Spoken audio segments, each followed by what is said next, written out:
Bienvenidos al segundo día del 16º Congreso Internacional de Transporte, Innovación en Movimiento. En este segundo día de actividades, continuamos con conferencias y mesas de diálogo con importantes especialistas nacionales e internacionales en materia de movilidad. Muy buenos días a todos y a todas. Bienvenidos a este segundo día del 16 Congreso Internacional de Transporte y Movilidad. Vamos a empezar hoy con la conferencia magistral, acompañados de una persona muy especial para nosotros, que ya nos ha acompañado en anteriores ocasiones. Viviana, bienvenida nuevamente, esta es tu casa. Muchas gracias. Y yo quisiera empezar comentando los caminos que de alguna manera hemos andado juntos, tanto las ciudades sudamericanas como nosotros, y que en algún momento tenemos ciertas similitudes y ciertas problemáticas que hemos enfrentado de diferentes formas. Hoy en la conferencia magistral, Retos y perspectivas del transporte público en las ciudades latinoamericanas, podremos ver algunas de estas situaciones que hoy persisten y de cómo estamos siendo reactivos para poder ir caminando hacia un mejor entendimiento entre las autoridades, los concesionarios, los usuarios y todos los, digamos, que utilizan el espacio público. Viviana, pues adelante, bienvenida. Muchísimas gracias. Muy buenos días para todos y para todas. Es para mí un gusto estar nuevamente acá, en la que ya que considero mi casa. Posiblemente la Ciudad de México creo que es la ciudad latinoamericana que más he visitado y en la que más he tenido discusiones en torno al transporte y la movilidad por fuera de mis ciudades colombianas y de donde vengo, Medellín. Muchísimas gracias, Jesús, Nicolás, Nico, todo el equipo de MTM, los que están y los que ya no están en el equipo, por la invitación, y siempre será para mí un gusto, más que laboral, personal, estar aquí y venir a compartir con ustedes estas reflexiones.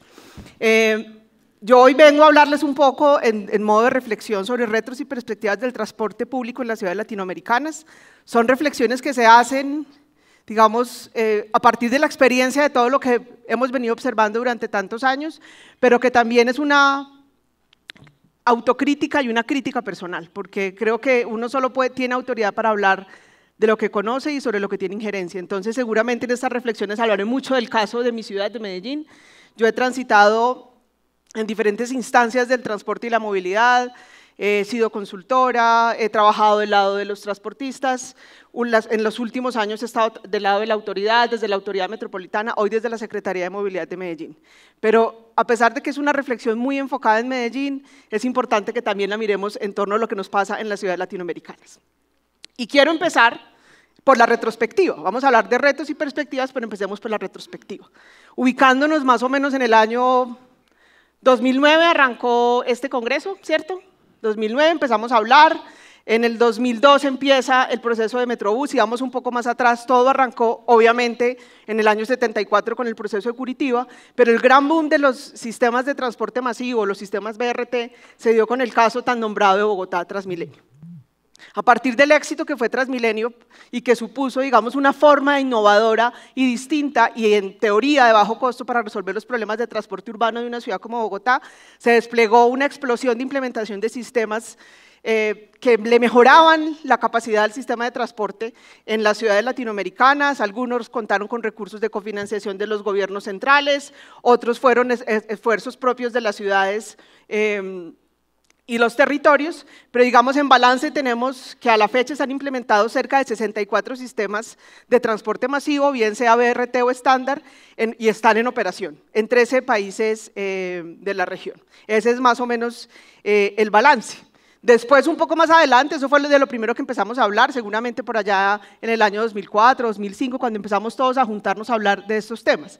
Después empezamos a hablar mucho del tema de lo que llamaríamos la movilidad sustentable o sostenible, como le llamamos en otros países de Latinoamérica. En principio, pensamos que la sustentabilidad tenía que ver básicamente con la descarbonización, entonces, y creo que es algo de lo que subsiste hoy mucho cuando hablamos de movilidad sustentable, vemos cómo hacemos una transición energética, cómo reemplazamos los vehículos a combustibles fósiles por movilidad eléctrica, pero poco a poco fuimos ampliando un poco esa perspectiva y encontramos que cuando hablamos de movilidad sustentable o sostenible, estamos hablando de un cambio en ese modelo de movilidad, que además de ser saludable, de ser, digamos, menos nociva para el medio ambiente, además ayude a elevar la calidad de vida de las personas y nos permita no profundizar las ya profundas desigualdades de las ciudades latinoamericanas. Eso nos llevó, digamos, de una forma un poco más concreta a hablar de que todos debíamos empezar a caminar, autoridades, el sector productivo, los empresarios, la academia, a un modelo de movilidad donde hiciéramos menos viajes innecesarios, donde hiciéramos más viajes en modos con menor impacto ambiental, donde hiciéramos menos viajes en modos de transporte que contaminan y ocupan más espacio. Hoy en día empezamos a entender que además de esto necesitamos hablar de un modelo de movilidad en que las personas no pierdan la vida o la salud movilizándose, pero que además esa movilidad no nos profundice las desigualdades. Eso implica que necesitamos un modelo de movilidad donde tengamos una suerte de círculo virtuoso. Más viajes a pie, más viajes en bicicleta, más viajes en transporte público y en la medida de lo posible menos viajes en transporte privado. Ay, por Dios. Hice un daño, pero bueno, vamos acá mientras lo vamos arreglando. Bueno, entonces, dada esa retrospectiva y ese contexto, ¿qué tenemos en las ciudades latinoamericanas? En las ciudades latinoamericanas tenemos en general, si vemos las cifras, ciudades con una alta participación de modos sustentables. Eso de alguna manera nos puede llenar de orgullo. Sin embargo, creo que no hay una buena noticia detrás de ello, porque esa alta participación de modos sustentables está posiblemente más asociada a una participación alta de lo que hemos llamado el transporte convencional, como es el caso, por ejemplo, de Lima, de la ciudad metropolitana de Lima, donde el 40.6% de los viajes se hacen en transporte convencional. En el caso de la Ciudad de México, con la encuesta Origen-Destino 2017, tenemos que 3 de cada 4 viajes de transporte público se hacen en transporte convencional, que es también bastante alto, y en el caso de mi ciudad, Medellín, o en realidad el Valle de la Aburrá, tenemos una participación del transporte público del 30%, una participación del 41% de viajes a pie, aun cuando hay, digamos, ahí como un error porque juntamos los viajes a pie combinados con otros modos. En fin, un poco la noticia y lo que les quiero plantear es que esto es una realidad que nos puede parecer aliviadora de cara al enfoque de la movilidad sustentable. Pero en realidad tenemos una gran amenaza porque muchos de esos viajes se hacen porque las personas no tienen otra alternativa. Y en la medida en que la ciudad y el mercado va ofreciendo alternativas distintas, se empiezan a ir hacia otras posibilidades de viaje, ¿cierto? Un poco en otros escenarios oímos que con el crecimiento económico de los países y el crecimiento económico de las ciudades viene como consecuencia la motorización. Y ese es el caso del que les quiero hablar, que es el Valle de Aburrá. Nosotros, el Valle de Aburrá, Medellín, que es conocido en muchos escenarios académicos de transporte y escenarios gremiales e internacionales por sus avances en intermodalidad, por tener un sistema decimos integrado, pero en realidad es un sistema semi-integrado, donde confluyen líneas de metro, una línea de tranvía, hoy 6 líneas de cable, un sistema BRT, y que ha tenido, digamos, grandes avances también por su posibilidad de incorporar nociones de lo que hemos llamado el urbanismo social a esos proyectos de transporte y sostenibilidad. La realidad es que hoy nuestra ciudad tiene un crecimiento altísimo de motorización. Esto que ven ustedes acá es lo que ha sido la explosión de la tasa de motorización en el Valle de la Aburrá, un crecimiento de 302% en la cantidad de vehículos por habitantes en la ciudad, cuando los viajes únicamente han crecido 54%. ¿Eso qué quiere decir? Que las personas que antes usaban el transporte público porque tenían otra opción, hoy tienen otras opciones. ¿Y cuál es la opción que tienen hoy? La motocicleta. Hace unos 8 años no hablábamos ni siquiera de motocicletas en Ciudad de México, y hoy me sorprendió ayer Jesús hablando ya de que la motocicleta empieza a ser una gran opción para los habitantes de las ciudades mexicanas y especialmente de la Ciudad de México. Han crecido 1.449% la cantidad de motos en los últimos 20 años, cuando los autos solo han crecido 188%. Entonces, en el caso nuestro, ya el automóvil en realidad no es el gran problema. ¿Y eso cómo se ha visto en la participación modal? Nosotros, el Valle de Aburrá es una ciudad metropolitana que tiene una disciplina bastante interesante de diagnosticar su movilidad. Hacemos encuestas Origen-Destino cada 5 años y tenemos hoy ya la capacidad de mirar cómo ha cambiado esas dinámicas de movilidad. ¿Qué tenemos? Tenemos que, como consecuencia de esta motorización, el transporte público ha perdido 13 puntos porcentuales, que es un montón en la participación, porque además la población ha crecido y los viajes también han crecido, pero los viajes en transporte público han caído en su participación. el automóvil ha perdido 4 puntos en la participación modal, mientras la motocicleta ha ganado 10 puntos de participación, ¿cierto? Y el incremento del tiempo de viaje, del tiempo que consume cada uno de los habitantes de la ciudad en llegar a su casa o regresar a su casa o ir a su trabajo es 105%. Esto es asustador. Y si vemos las cifras de transporte público, pues esto conversa perfectamente con lo que ha sido la movilización.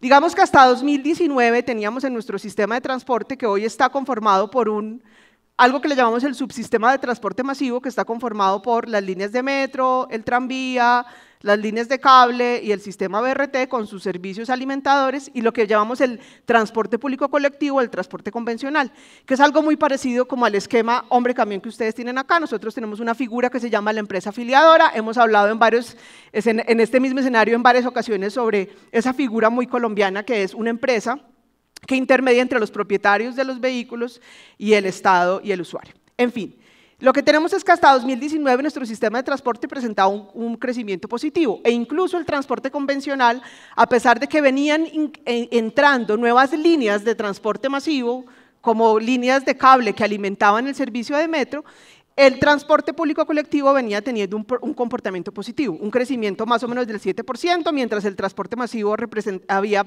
experimentado un crecimiento del 19%. Llega la pandemia, fatal para todos. El transporte masivo hasta el 2023 logró recuperar el 98% de la demanda, pero el transporte convencional nunca la recuperó. Se quedó 30% por debajo de lo que movilizaba en 2019. Sin embargo, entre 2023 y 2024, ambos subsistemas hoy presentan una pérdida importante de pasajeros. El transporte convencional tiene 2% menos pasajeros de 2024 a 2023, y el transporte masivo, que no estaba acostumbrado a perder pasajeros, salvo por el caso de la pandemia, ya registró una pérdida de 5% de los pasajeros. O sea, las personas en Medellín, en una ciudad reconocida y galardonada en Latinoamérica y en el mundo por sus avances en materia de intermodalidad y de capacidad de innovación social enfocada al transporte público, hoy está perdiendo pasajeros. ¿Por qué? Y es parte de la reflexión, es la reflexión que nosotros estamos haciendo. Podemos seguir enfrascándonos en la eterna discusión entre si el problema es que la industria de la motocicleta llegó a Medellín en el 2002 y se fortaleció, si los transportistas no han estado a la altura de los desafíos de la ciudad. Creo que la reflexión es un poco más profunda. Creemos nosotros que el transporte es un servicio, y lo hemos hablado y lo hablamos durante toda la jornada de ayer, pero también es un mercado. Y eso es lo que nos cuesta reconocer, especialmente a las autoridades. Y entonces, ese transporte, que es un servicio, pero también es un mercado, yo desde hace unos años y el año pasado les mostré esta analogía que hacemos sobre la relación entre transportistas y autoridades, que es el matrimonio. Y decíamos que es como un matrimonio obligado por conveniencia, no es una sociedad obligada. Cuando un privado decide ser transportista, se casa en contra de su voluntad.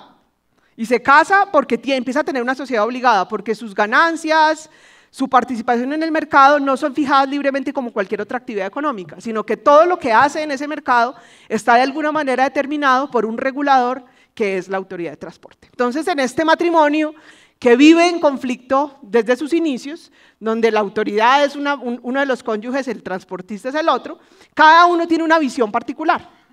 La autoridad lo ve como un servicio, ve al transporte como un servicio. Y por ello lo que le preocupa a la autoridad y quiere es calidad, tarifas bajas, no incrementos. A ninguna autoridad le gusta incrementar la tarifa de transporte. Ojalá baja inversión pública, podamos minimizar la inversión pública que se requiere, pero además queremos buses eléctricos, queremos Wi-Fi, puntos suspensivos y todo lo que la vida nos vaya trayendo. Y ayer hablábamos con Dionisio y algunos compañeros de la UITP, que los que llevamos tantos años en el transporte, cada 5 años nos empieza a llegar como algo de los que todos empiezan a hablar, ¿cierto? Entonces ya los que llevamos decimos, bueno, ya en 5 años vendrá otra cosa que copará las agendas académicas de todos los servicios, ¿cierto? Entonces, puntos suspensivos para todo lo que vendrá, y empezar la IA, los buses autónomos, el transporte como servicio, en fin. Puntos suspensivos. Y eso es lo que quiere la autoridad. El transportista claramente lo ve como un negocio. Claro, es un negocio de gran relevancia y utilidad pública, pero es al fin y al cabo, desde la perspectiva del transportista, un negocio. ¿Y qué busca? Menos costos, claro, todos en cualquier sector de la economía buscarán menos costos, más ingresos, ayuda en las inversiones que hay que hacer y ojalá protección de la competencia. Es decir, autoridad, yo alzo la mano para que usted me proteja de esos piratas que están entrando a mi zona de operación o a este competidor que quiere entrar. Entiendo que ustedes acá tienen, digamos, una suerte de concesiones que les da cierta exclusividad, pero ustedes no se imaginan lo que es esto en Colombia. Son las empresas compitiendo unas sobre otras y son buscando cómo la autoridad se desgasta en proteger a los unos de los otros entre las mismas líneas autorizadas. Pero además esta visión del transportista está en el caso de Latinoamérica acompañado, transversalizada de una figura trágica. Y cuando digo es una figura trágica porque es una figura que nos está costando mucho modificar, a la cual tenemos mucho que agradecerle por la democratización de este sector como mercado, pero que hoy nos está dificultando mucho hacer cambios, y es la figura del hombre camión, la empresa afiliadora, como la queramos llamar de acuerdo a cómo se comporte en toda Latinoamérica. Y es una estructura que más allá de todo lo que pasa al interior, lo que nos dificulta es que esa estructura le impide a ese cónyuge del matrimonio, a ese actor del mercado, ver más allá de su estructura individual. Entonces, el gran problema del hombre camión, modelo afiliador o como lo queramos llamar de acuerdo del país latinoamericano en el que estemos hablando, hoy hablamos del paratránsito y empieza a ser parte de la agenda académica hablar del paratránsito, pero el paratránsito no es nada distinto que el esquema que estamos tratando de abandonar en las ciudades latinoamericanas. Entonces, el problema es que para esa estructura su negocio es únicamente su bus. Y el negocio de transporte es únicamente ese bus y esa estructura individual. Entonces, si el servicio depende del mercado, porque además en este matrimonio a la autoridad le interesa y le preocupa el servicio, pero ha tenido tradicionalmente una posición bastante cómoda.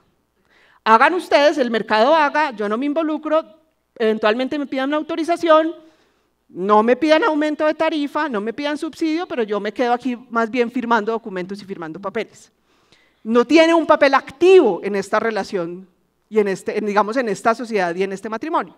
Entonces, si la autoridad le ha entregado el servicio al mercado, hace que dependa del servicio del mercado, hombre camión, empresa afiliadora, como lo queramos llamar, no hay una posibilidad de adaptar el servicio o el producto que ofrecemos a las necesidades de los usuarios. Entonces, básicamente en esa suerte de relación perezosa, los trazados, las rutas, las frecuencias dependen del mercado, entonces dependerán de para que un hombre camión o una línea en particular, una empresa sea atractivo o no lo sea.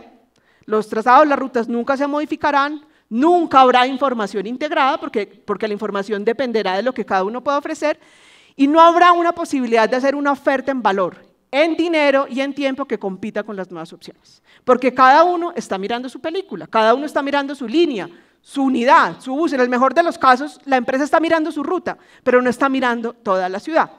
Entonces yo les pregunto, ¿ustedes creen que en 20 años han modificado las dinámicas de movilidad de la Ciudad de México? En orígenes, en destinos, en motivo de viaje, solo la pandemia posiblemente nos generó un cambio hacia el trabajo en casa. ¿Cierto que sí? Estamos de acuerdo. ¿Y hace cuánto no se modifican los servicios convencionales? Nunca, ¿cierto? Están como nacieron, ¿cierto?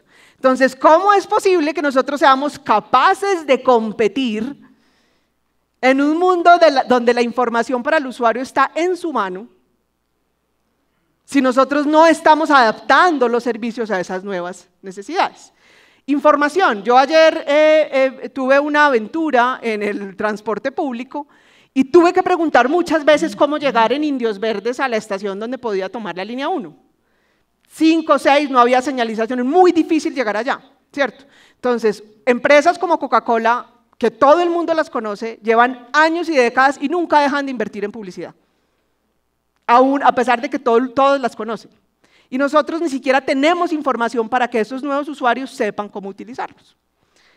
Entonces, esa incapacidad para dar una oferta integrada, capaz de competir en nuevas ciudades con nuevas opciones, nos empieza a meter en un círculo vicioso donde estamos siendo donde estamos cada vez más atrapados.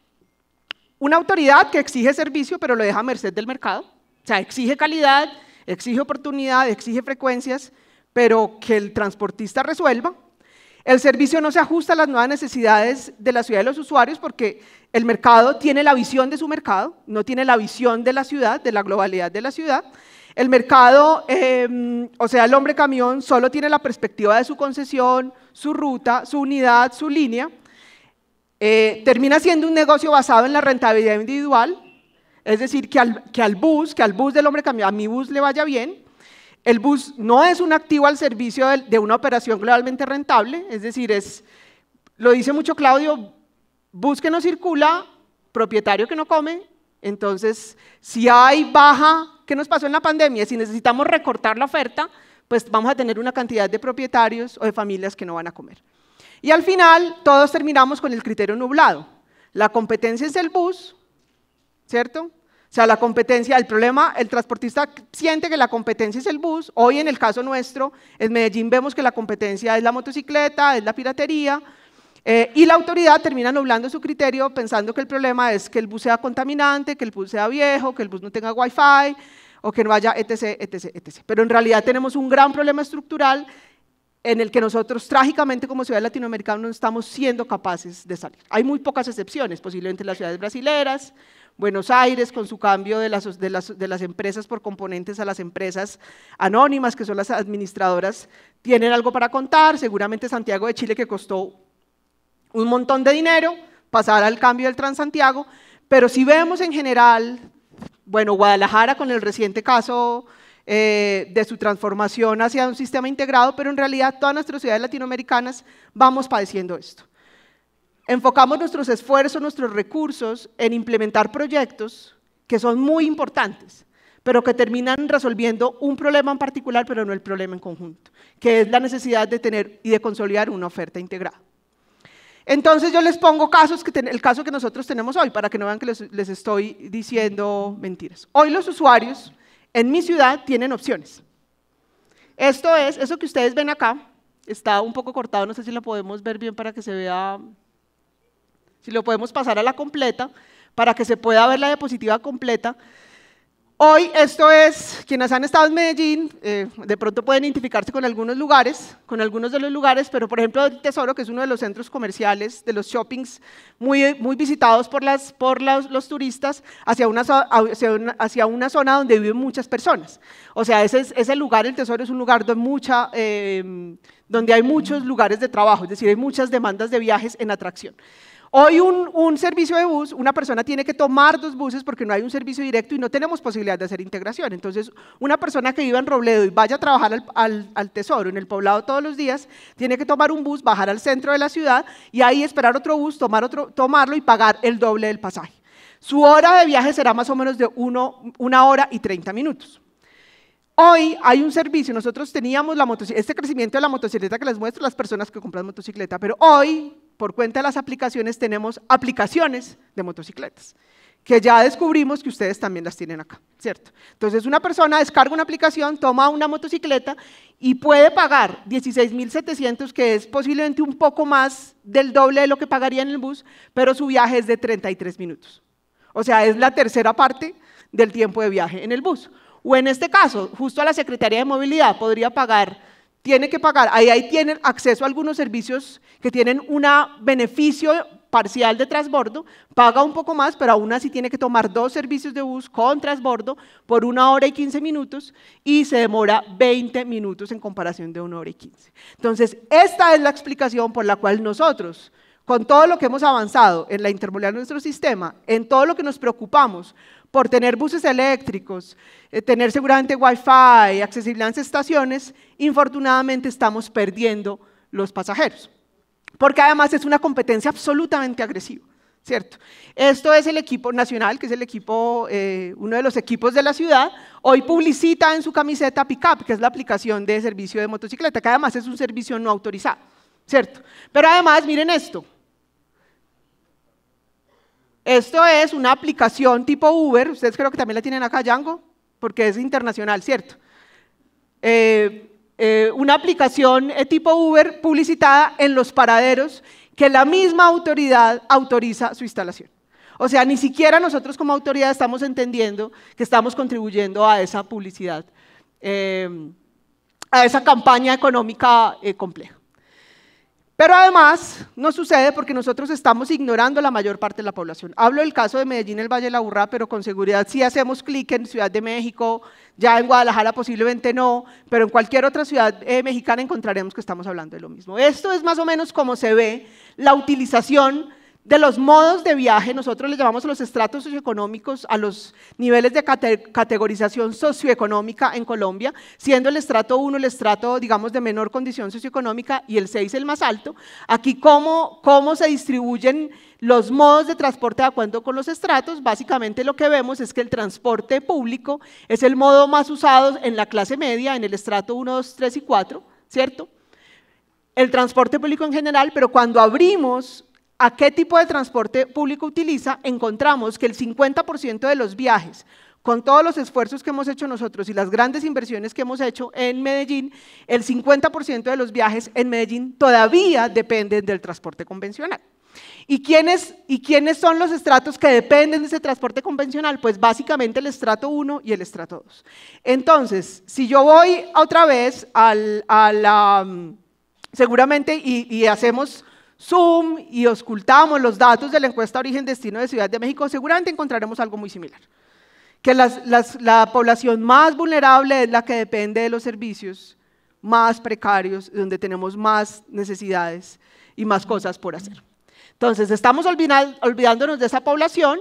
El 80% de los usuarios del estrato 1, o sea, de la clase socioeconómica más baja, depende del transporte público colectivo. Y nosotros, que nos orgullecemos que en el transporte masivo tenemos beneficios tarifarios para estudiantes, para adultos mayores, para personas en situación de discapacidad, pues resulta que si nosotros vamos a ver, ese beneficio solo se lo estamos entregando a la tercera parte de esa población. Porque la mayoría de estudiantes de los estratos 1, 2 y 3 dependen del transporte público convencional o del transporte público colectivo. Porque los adultos mayores que necesitan más nuestra ayuda están precisamente dependiendo del transporte convencional. Entonces, hoy tenemos una política tarifaria donde hay usuarios de mejor y de peor familia, de mayor o de menor categoría. Es decir, solo estamos atendiendo a una parte de la población. Algo muy similar de lo que sucede acá. Hoy hay personas que tienen, digamos, el beneficio de vivir en unas zonas donde tienen acceso a la tarifa integrada de la red de transporte, pero otras que no. Entonces, esas otras que no, ¿qué estamos haciendo por ellas? Y ni hablar de la posibilidad de transbordo de quienes tienen que tomar 1, 2 o 3 buses o quienes tienen que pagar mucho más, porque van a distancias más largas, o incluso desde los mismos transportistas, los que reciben una misma tarifa por distancias más largas y por tanto costos más altos. Entonces, con fundamento en eso, los retos que tendríamos en ese diagnóstico, porque básicamente lo que planteamos nosotros desde el caso de Medellín y el Valle de la Aburrá es: tenemos que hacer algo.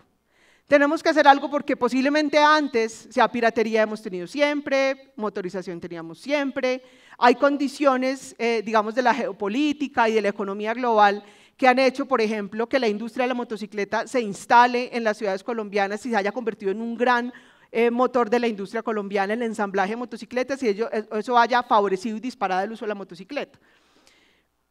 Y es posible que siempre haya existido.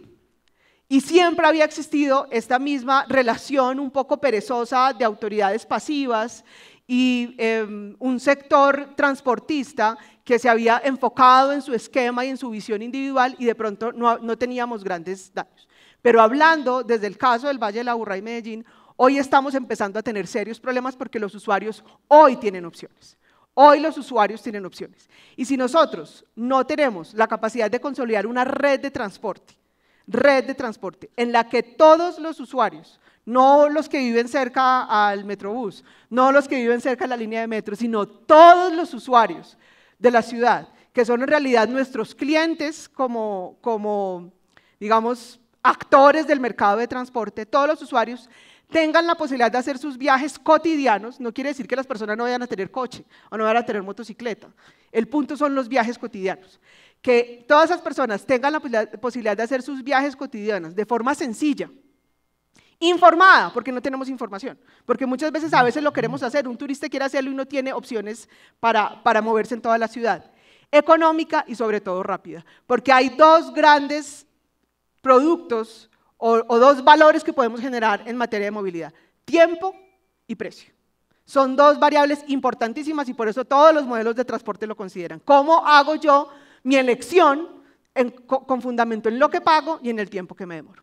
Entonces, en ese sentido, ¿qué tenemos que hacer? Yo sé que eso es una teoría que la hemos escuchado muchas veces, pero para el caso de la ciudad latinoamericana, si hablo de mi ciudad, que es la que en realidad conozco, ¿qué necesitamos hacer?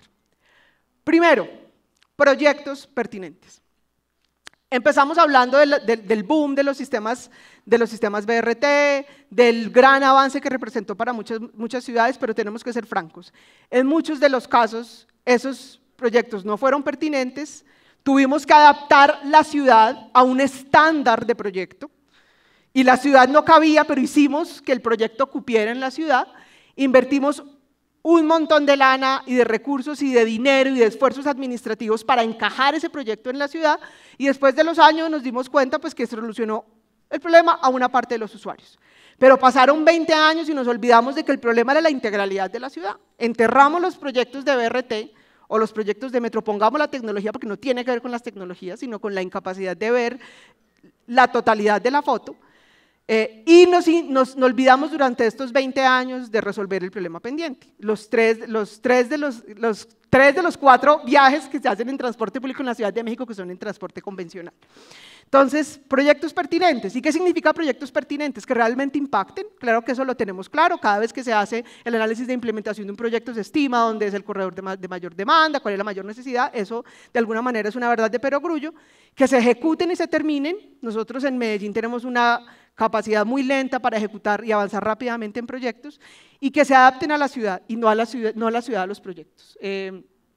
Hay un caso extraordinario que yo creo que vale la pena contarlo más, es el caso de Buenos Aires, que fue por muchos años un poco, yo creo que Buenos Aires fue como la ciudad relegada en este boom de los BRTs, donde no entró en esta fiebre de implementación de los proyectos BRT, se fue quedando callada y después sobre el año 2015 empezó con su proyecto de Metrobús y lo que nos enseñó su experiencia es que tenemos que abandonar esa idea de los BRTs pesados, cerrados, con intervención seguramente paramento a paramento, comprando una cantidad de predios y de terrenos, y empezaron a hacer proyectos de fácil implementación, que además los hicieron y desarrollaron desde la autoridad, desarrollando sus capacidades técnicas.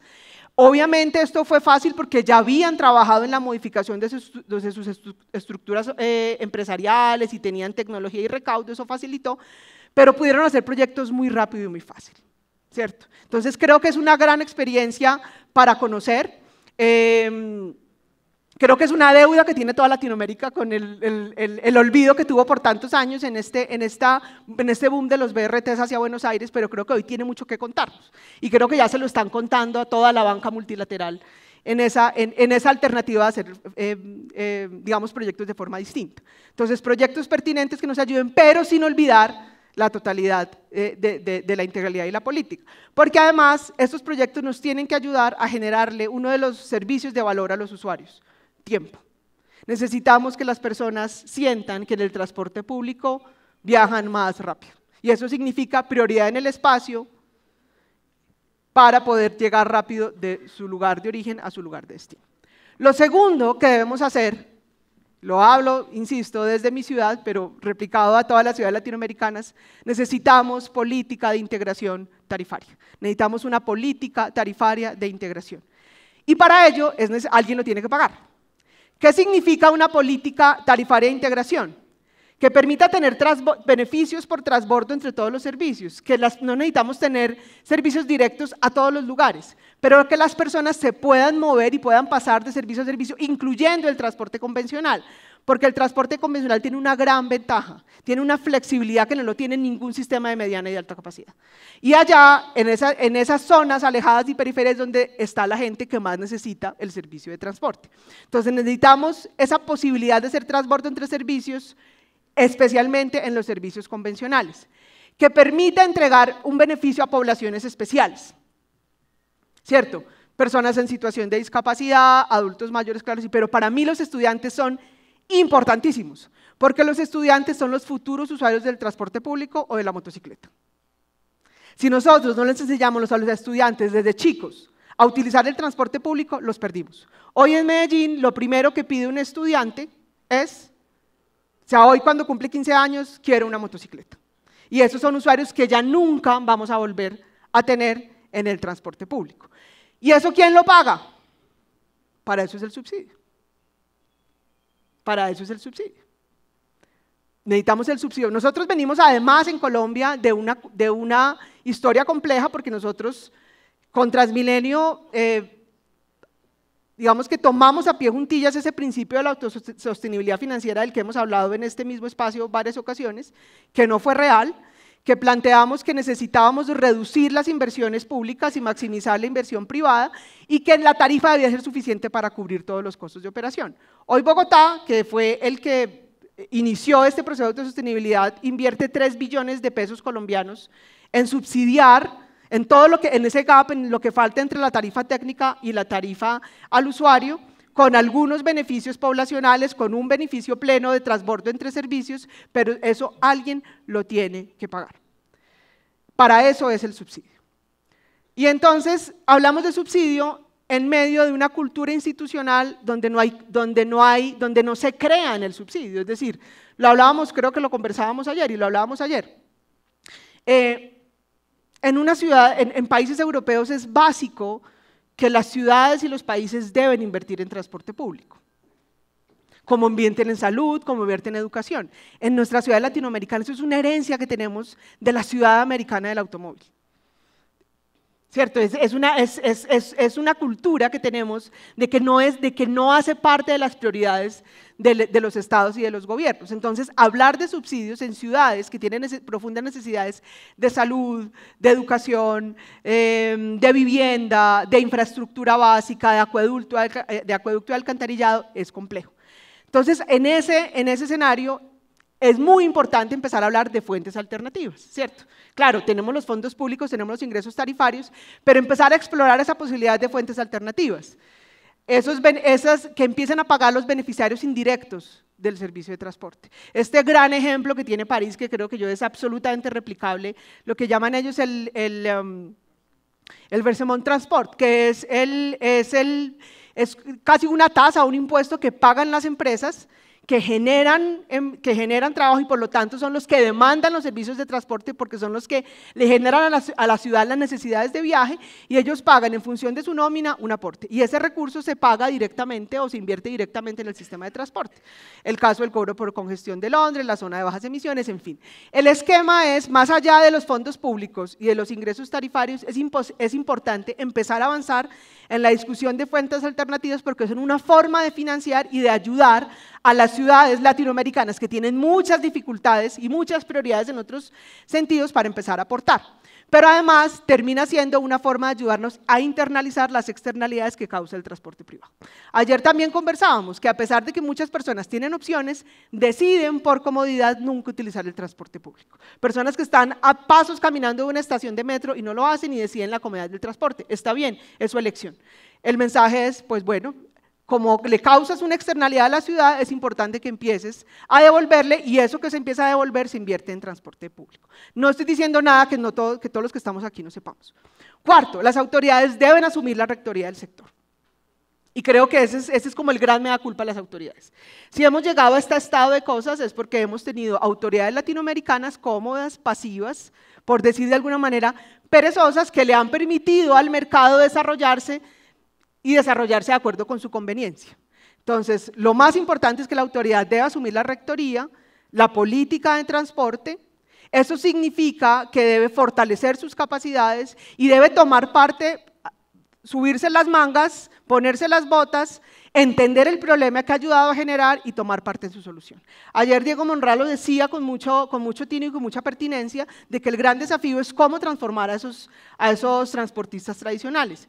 Que no es que sea difícil, es que es dificilísimo, pero hay que hacerlo, porque la autoridad también ha tomado parte en la consolidación de ese estado de cosas. Entonces es muy importante el fortalecimiento de la autoridad y la rectoría del sector.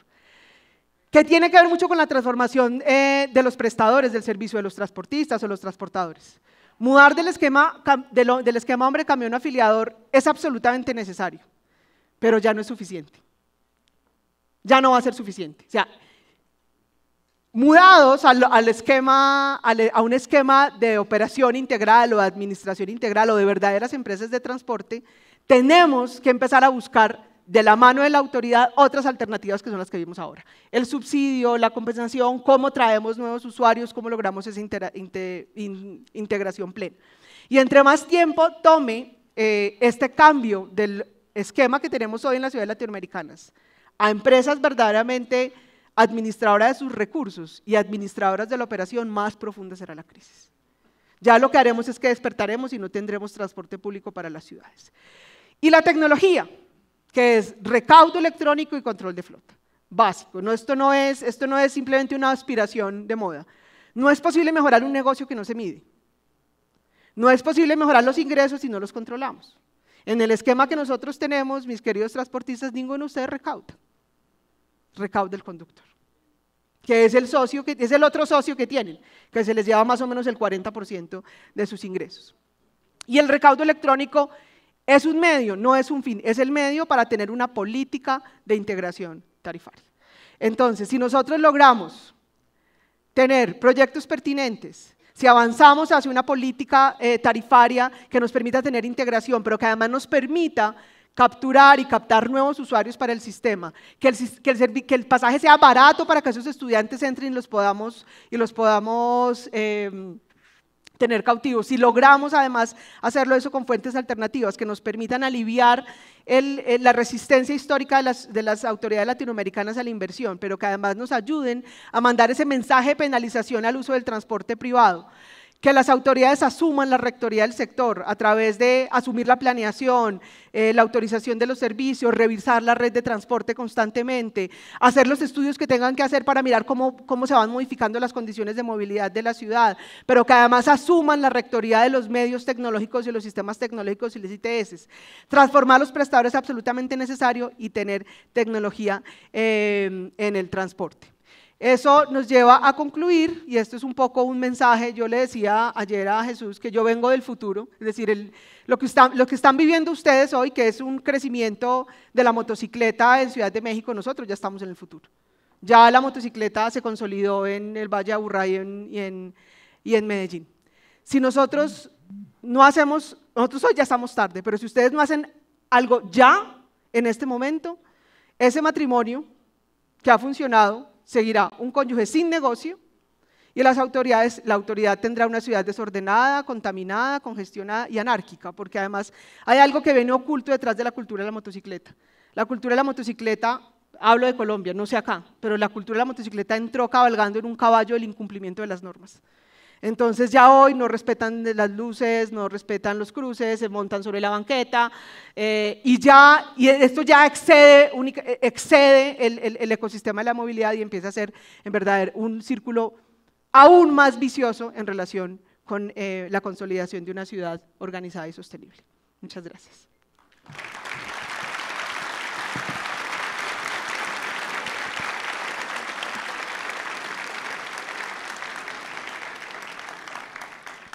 Indudablemente lo que nos comenta Viviana, pues obviamente lo vivimos en el día a día en las ciudades de Latinoamérica, esta invasión de las motocicletas, de los scooters, de unos medios que no están regulados, que empiezan a hacer contaminación adicional a lo que tratamos de solucionar y que en lugar de ser una verdadera solución de fondo o una alternativa, se empieza a volver un tema caótico para las ciudades. Eso lo estamos viviendo en infinidad de ciudades en la República, prácticamente en todas podría decir, pero ¿qué alternativas tenemos, Viviana? Desde tu perspectiva hoy que has venido a México durante algunos años, ¿qué es lo que ves que se ha hecho bien? ¿Qué es lo que ves que no se ha hecho adecuadamente?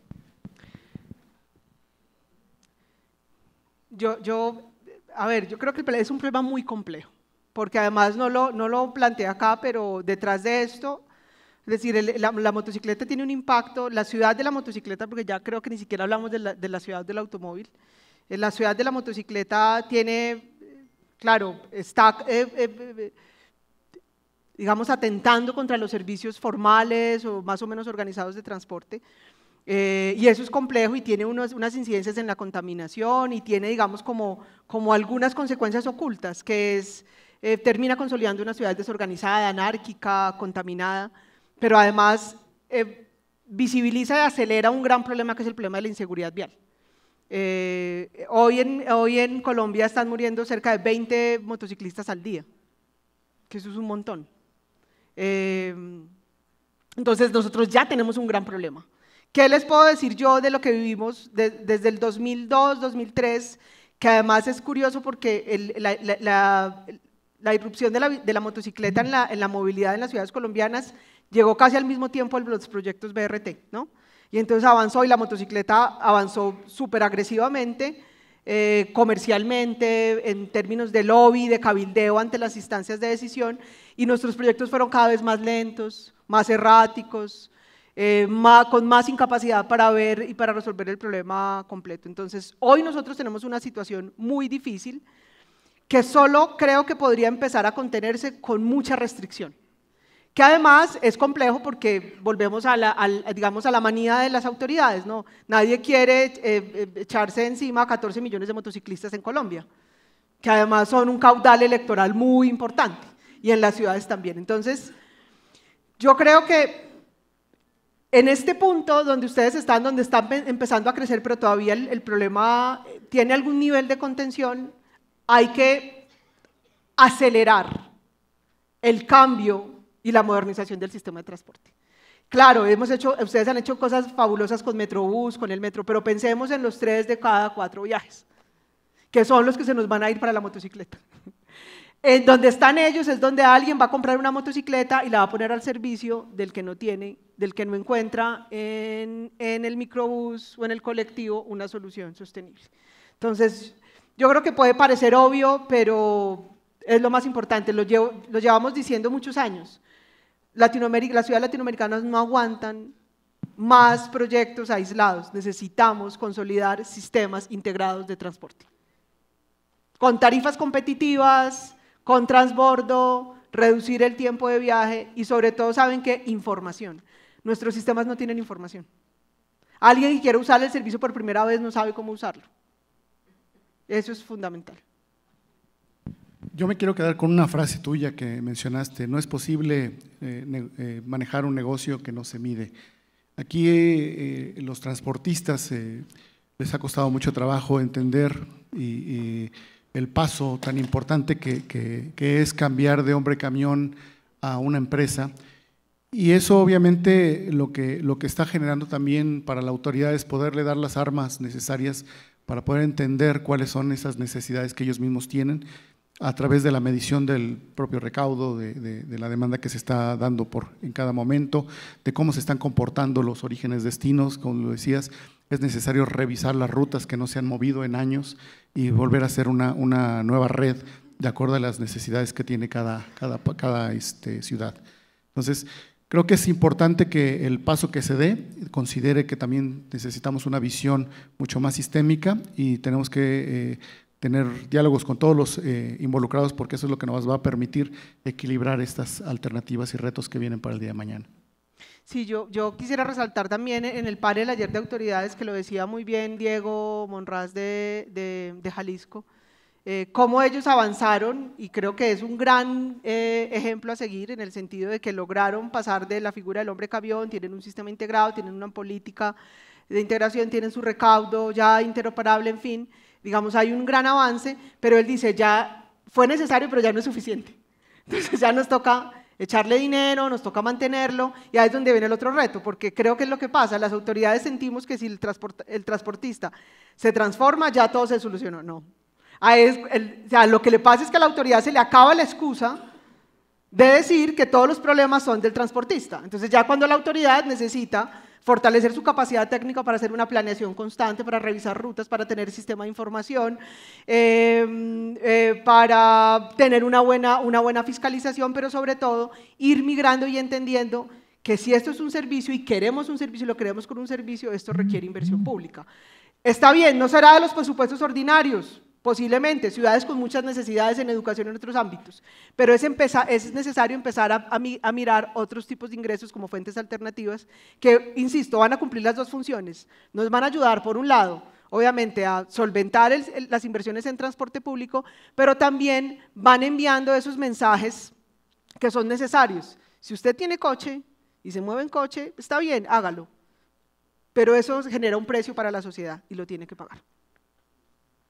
Bueno, pues nos quedamos con estas reflexiones tan importantes y creo que es importante también que tomen nota de lo que nos toca a cada una de las partes que conformamos todo este collage dentro de la movilidad. Muchísimas gracias, Viviana. Muchas Te agradecemos gracias. mucho y nuevamente bienvenida, aquí está tu casa. Gracias. Muchas gracias a la maestra Viviana Tobón por impartir la primer conferencia del día de hoy. Se le dará un reconocimiento por su participación en el 16º Congreso Internacional de Transporte. Muchas gracias. ¿Ah?